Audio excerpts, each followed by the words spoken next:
I think it's curious that people are bringing Epstein victims now, but they didn't. Why didn't they bring them during the Biden administration if it was such an important issue to them, Senator?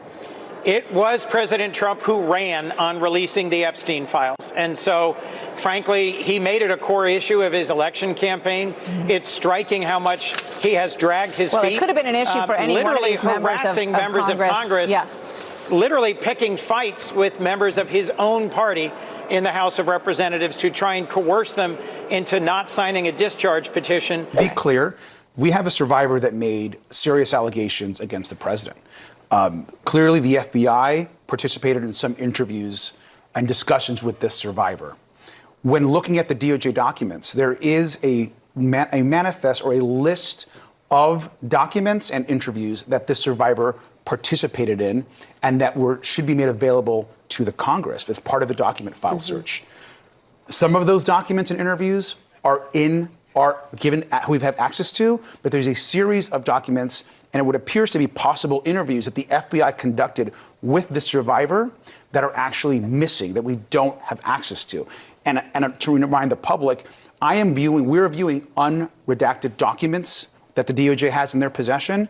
I'm very aware of the survivor, and why these documents are missing is a critical question right now for the DOJ. Lisa, you got this reporting. Walk us through it. Well, Anna, one of the things I can tell you is that based on documents that are available in the Epstein files, and we're just going to hold up to you what allowed us to get to this reporting. This is an index of witness statements from people who were not expected to testify at Ghislaine Maxwell's trial, but whose statements were nonetheless produced to her defense counsel in the run-up to her 2021 trial. We also have a smaller one with respect to those who were expected to testify.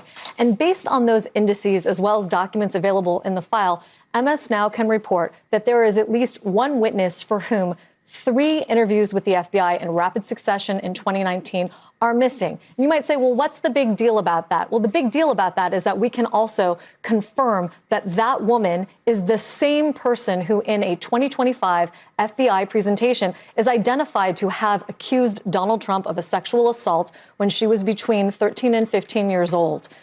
We know that based on a human source who has confirmed to us that this woman is one and the same. So I want to make this very clear. There is a woman who, according to the FBI and documents compiled last summer, accused Donald Trump of sexually assaulting and physically abusing her. You know, how telling and ironic is it that Republicans aren't holding Donald Trump to account? I mean, it's not even just that they're not holding him to account. They're pretending as if there's nothing to see and deflecting. Well, why didn't Joe Biden bring this up? That's a fair question, but at the end of the day, Donald Trump ran on releasing the Epstein files, even though he's in them more than literally anybody else. Over 1 million times his name was mentioned, and there's still millions of files left to go that apparently the DOJ isn't going to release now. Even though we've already seen more than enough, you might as well go ahead and release them. Where are the rest of the files? The truth must come out. Why are there no investigations when there are plenty of people in these files to investigate? Have we read them? Why is the FBI director out there partying like a college kid when he should be investigating the vast criminal enterprise? How can anybody feel safe in this country when our president's sympathies are going to the former Prince Andrew and not to survivors? Release the damn files. Congress created the Department of Justice. Congress funds the Department of Justice. And Congress is responsible for the oversight of the Department of Justice. When will we see justice?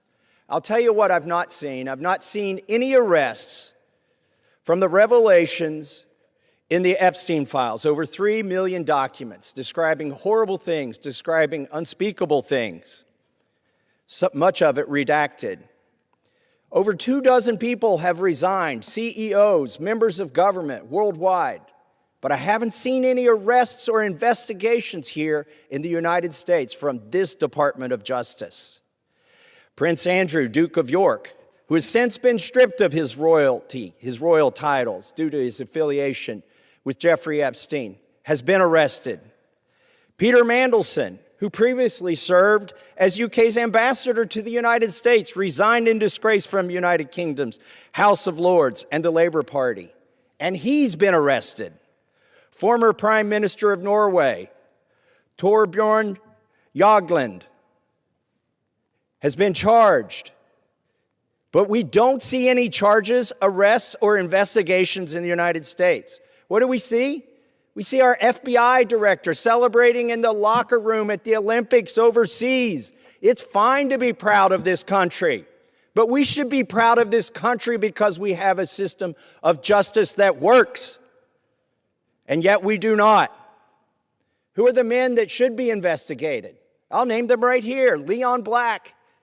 You don't even have to see past the redactions to see that this man needs to be investigated. Jess Staley, accused of terrible things. It's right there in the files. Why is he not being investigated? And Leslie Wexner.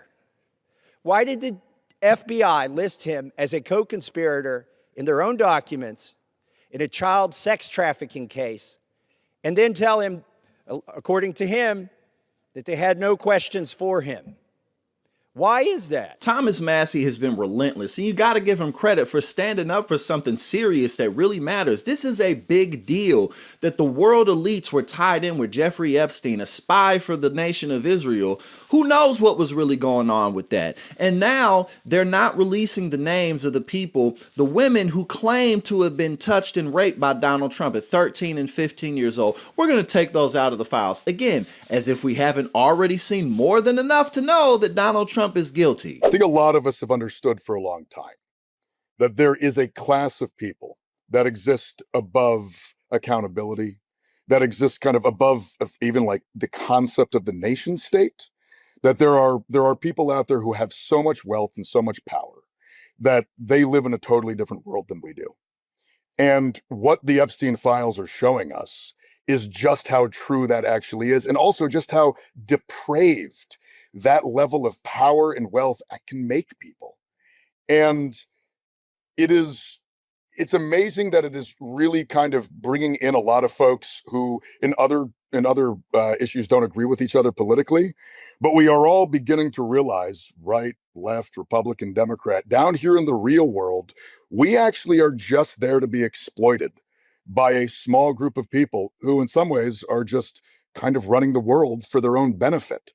And the Epstein files show that in glaring fashion. And I think it's just the realization that we're all starting to wake up to this fact. And it is the only way that we're going to move forward is by, frankly, building the political power to hold all these people accountable and make sure that that kind of wealth just doesn't get to be accrued anymore. You know, I tried to pass on watching the State of the Union last night, but unfortunately I do what I do for a living and I couldn't. I had to tune in, not for TYT last night, I also work for the Shade Room. I had to tune in and do some live fact checking for them. Oh my God, an hour and 48 minutes of nothing but lies. My arm was literally about to fall off trying to keep up with all the lies this man told. But this dude waltzes in and Republicans are taking selfies with him. You're taking selfies with a man who is in the Epstein files more than anybody else. These people don't care. They have absolutely no moral ground to stand on. It doesn't matter. Oh, and of course they're trying to steal the election to keep this man in office and to keep the Republicans in power, even though that's not likely to happen.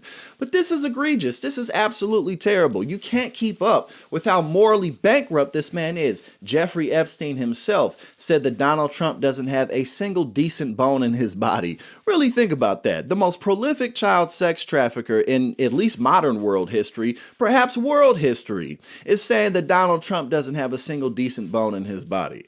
I mean, it's unbelievable. But at the end of the day, this is what they ran on. And he said, yeah, we're going to release the files. We're not going to hold that back from the public. And then lo and behold, look at what's happened.